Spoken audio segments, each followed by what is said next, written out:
bike, a second-hand bike, not quite as good, which is actually the bike in the picture there. A little bit too big for me, but you know, you grow into it. That's what you think, don't you? So I headed to the soccer camp that year, and by the time I actually got there, I wished I'd made the other choice. But so soon after that soccer camp, I basically continued playing, but it became second to cycling.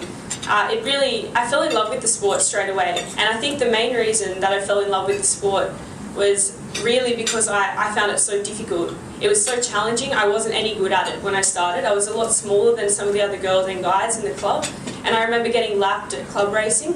I found that very difficult. I hadn't found something that I found so challenging before.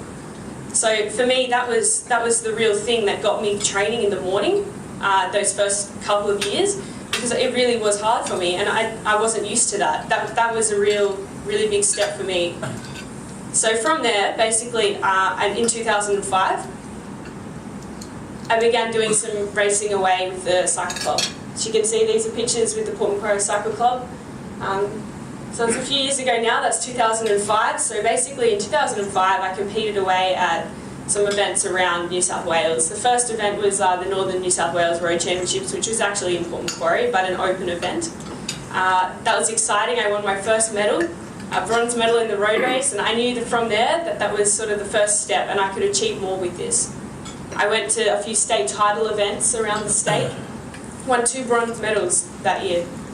That year I was the North Coast Academy of Sport Athlete of the Year for cycling. That was a big accomplishment for me, and the North Coast Academy of Sport were really a great support in those first few years, particularly with their coaching of Kevin Fletcher taking over myself and also Chloe Dyer, who's in a few of the pictures here, and then overseen by Graham Sears. He was of course in Europe for a part of that year, but having his overseeing Kevin as well was really a big step in my progression.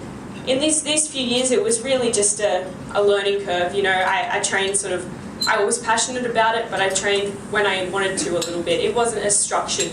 And I think that's also quite important. I was only 14 at this time, so you know, it's important to enjoy it and to have your goals, but at the time it was still an experience. I didn't know what to expect, and I think, you know, you've got to have other things in your life too when you're 14 as well. So at that point, it was still falling in love with the sport and seeing what it could make out of it.